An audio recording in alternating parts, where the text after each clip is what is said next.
Alright, hey, this is Mega here. So, I'm here in my garage working on the old Empulse right here.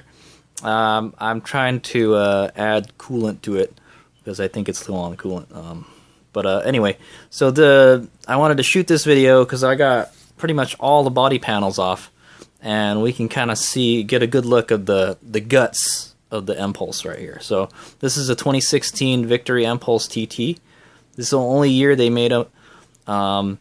This is like the final evolution of the Empulse that Bramo started. I think the first Empulse came out in like 2011 or 2012, something like that. The Empulse R. They had like different models and stuff. For Victory, they only came out with this one bike, and there was like a couple upgrade parts that you can get from the dealer, and then that was it. They sold it for 1 year, and then Victory kind of closed up shop. So, but Polaris is still around, and they're the ones that you want to contact to get the parts for this. But yeah, Polaris owns Victory and Indian. So that's the kind of backstory on this bike right here. And yeah, so the cool thing about electric vehicles in general is they're really simple. And so I'm going to give you a little tour of, the Empulse TT. It's a really cool bike. It's a little more complicated than most bikes, like say like a Zero motorcycle. Zero motorcycle is a little more simple and easier to maintain, I'll tell you that. I don't know, I never owned a Zero before though, so so we're just going to kind of take a look at the guts of it, and I'll kind of tell you some differences between the Empulse R and the Empulse TT that I know of. But yeah, so this is kind of just like a educational video for people that aren't familiar with the Empulse, or maybe if you own an Empulse and you're wondering what's under all the body panels and stuff. Well, this is it. Okay, so it's pretty simple. I also have one other electric bike, and that's my Sauron Lightbee over there. That's kind of not running right now, and that is a remarkably simple bike. And it literally, the components are very similar between these two bikes. So like one electric bike, is very similar to another electric bike, This in respect that, like, hey, it's got a battery, that's your gas tank, and it's got a motor, and then you need something to kind of control that. All right, so let's go take a look at the components. So let's start with the cooling system, since that's what I'm kind of working on right now. So the Empulse TT came with a water-cooled motor. It's air-cooled batteries, water-cooled motor, and I'm having a hell of a hard time. I'm having problems with the cooling system. I wish I had an air-cooled motor now. Okay, so right here you got your radiator right here. It's very similar to probably just, your standard motorcycle radiator, or it kind of looks like the size of like a transmission cooler on most cars. And you got the filler neck right here. This is where you add the coolant, and then there's a radiator cap right here. So if it gets too hot or there's too much pressure, it opens up and it spits it out of this. So I don't think the Empulse cooling system gets that hot, So yeah, so there's your radiator, then you get your coolant lines, and it goes to your motor assembly right here. So the motor assembly on the Victory Empulse is really very compact. They try to squeeze everything all in one unit. So all the transmission, the clutch, the motor, and the cooling system are like all situated right here. All this right here. Okay, and this is your shift lever right here. Right in here is the motor wires and stuff, and then here you got one of the coolant lines right here, and another coolant line goes underneath it right here. Okay, then you got your water pump right here. This is the wire that goes to the water pump. It looks kind of like a turbo charger, sort of a little plastic turbocharger.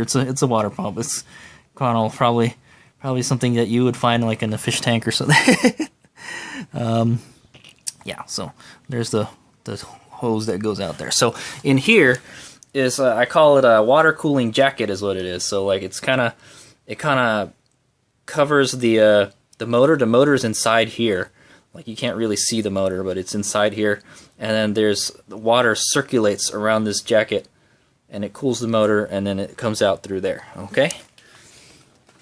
And then on this side it comes out here through this hose, and then it goes straight to your radiator right here, back to the radiator. So and it goes in there, and then the air runs over it, and it cools it down. There's no radiator cooling fan on this bike, so it doesn't really need it, in my opinion. From what I've noticed, the Empulse will run from temperatures from like 100 to like 200 degrees. At 200, you're starting to get hot.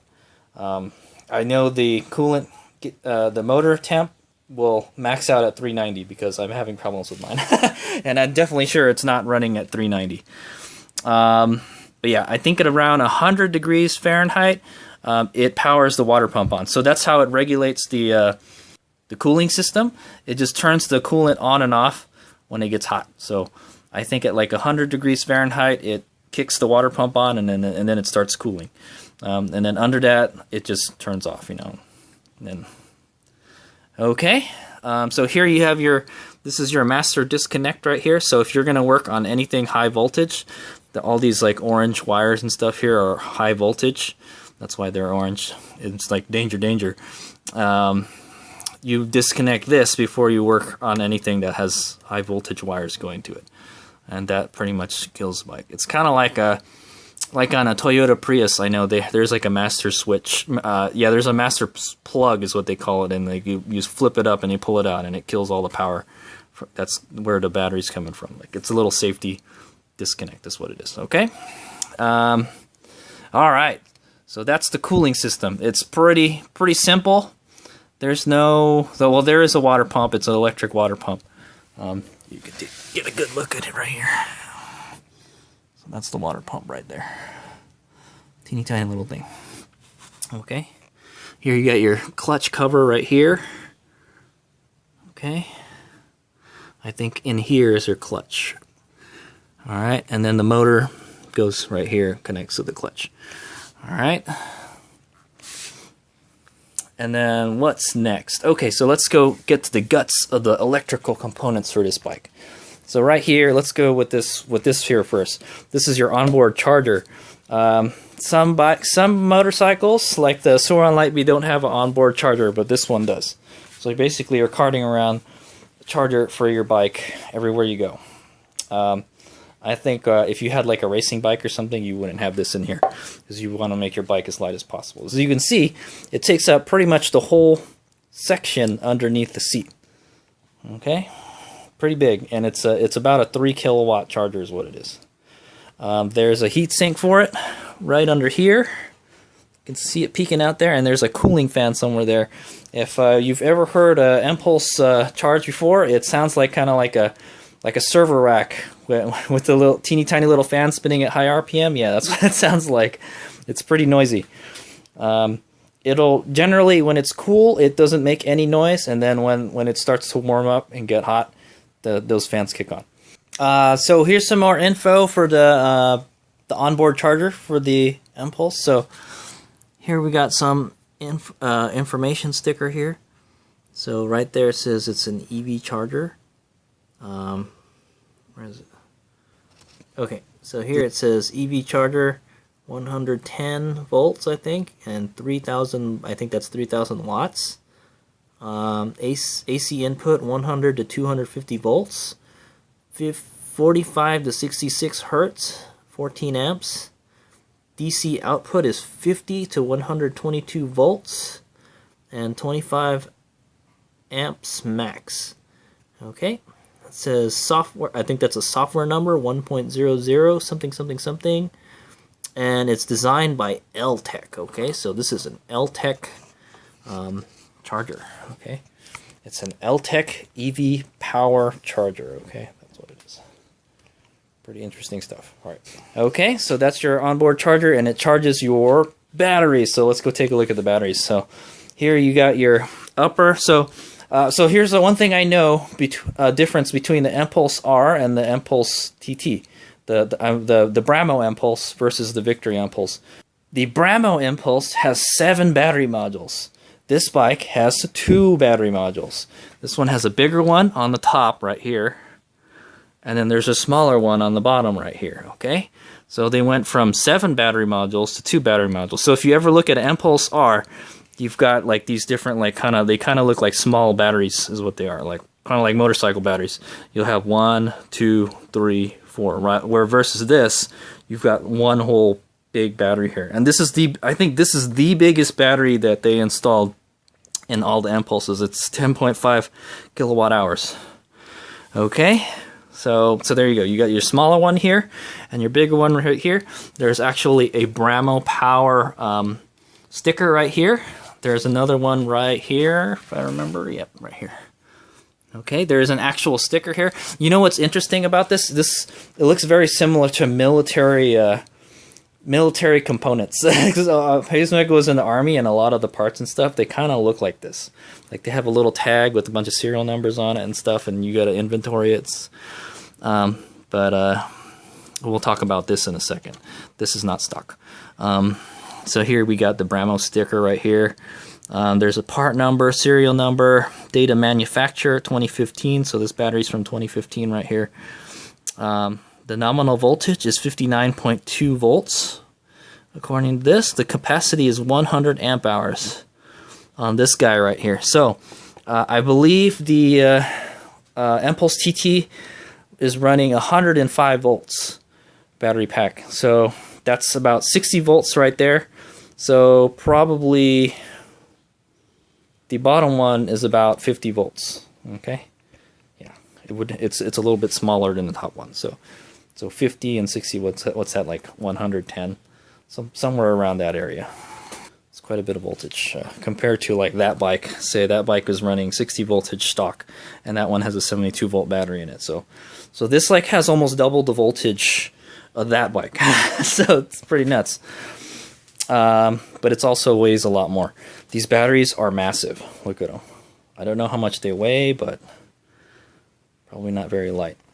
There's a little window here. I don't really know what this window is right here. It looks like something you would see, like, air conditioning. Okay, so you got a battery. So if you guys know anything about, like lithium ion batteries and stuff, they have a computer control unit called a BMS. Well, on the Empulse, they call it, in the Bramo manual, they call this a VCU, I think.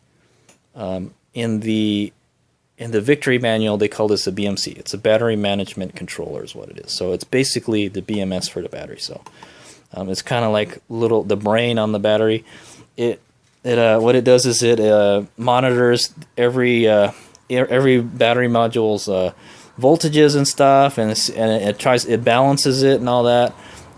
It manages all aspects of the battery, like if it's too hot, if it's too cold, that kind of thing, how much power it has, how much is charging, that kind of stuff.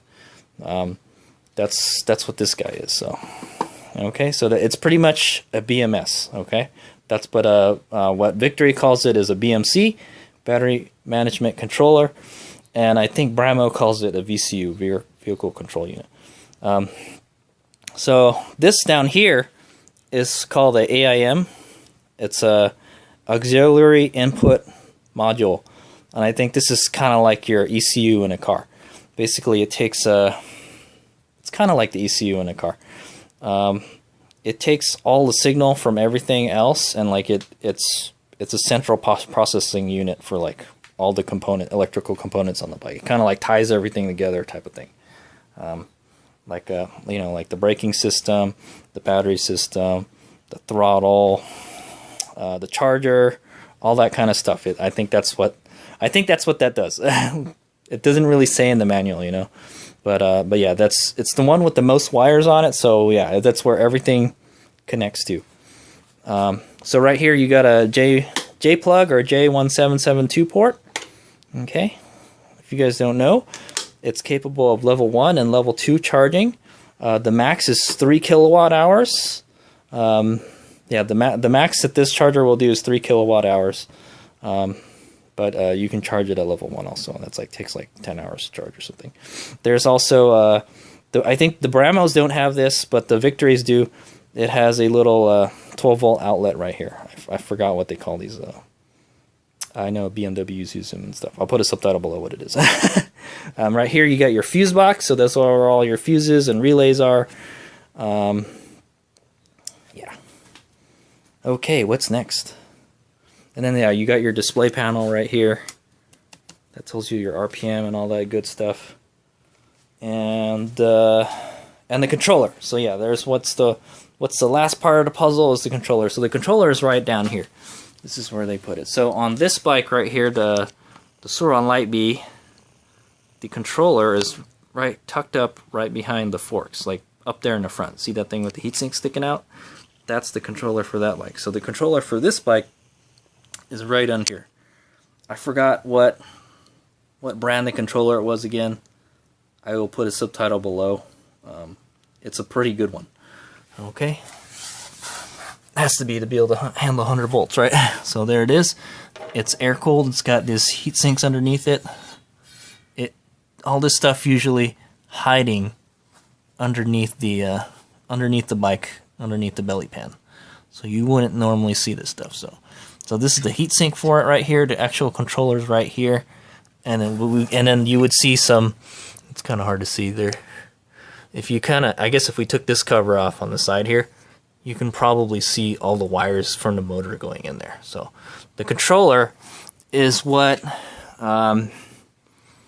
it's like a speed controller on an RC car. It basically takes the power from your batteries, and then like you have the throttle, right? So the throttle tells the controller how much power you want to discharge from the battery and route it to the motor, and then it spins the motor.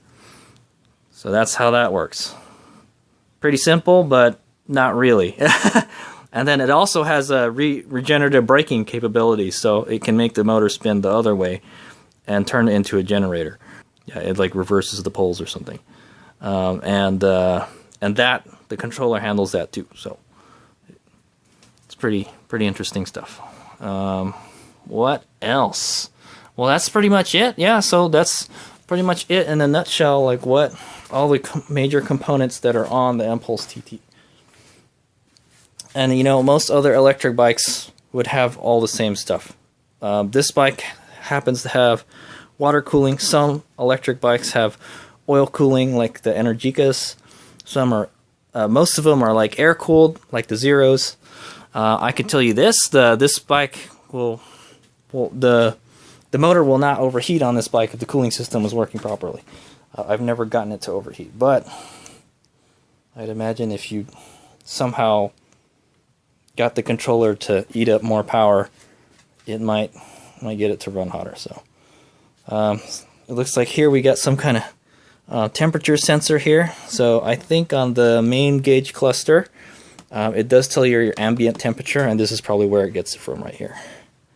I'm trying to find the one for the motor. By the way, if anybody knows where the one for the motor is, it looks like there's some kind of relay down here. I don't know what this is for. And yeah, so there you go. So that's our little tour of the Empulse TT. It's very similar to the Impulse R, but like I said, the battery's different, and I think some of the control modules are different too. So like you can't put the Bramos, you can't swap the Victory stuff into the Bramos, unfortunately. So and you can still get this stuff from Polaris, hopefully, if it breaks. So yeah, pretty cool stuff. All right, so that's the end of the video. Thanks for watching. That's the guts that make the Empulse TT work. It's such a shame that they stopped selling these bikes, because it's a great bike. Unfortunately, the bike doesn't fit me very well. It's not the best bike for Hades to make. I wish this bike was more like a supermoto. I think if it was like a supermoto, it would be easier for me to ride it. Can't ride it like a sport bike, sort of. But yeah, I really like this bike, and I plan to keep it until it doesn't run anymore, and then maybe sell the components if it doesn't run anymore. But yeah, it's a shame they didn't continue to sell this bike, is what I'm gonna say. But that's your American electric motorcycle. Pretty cool stuff. All right, Hayes Meg out.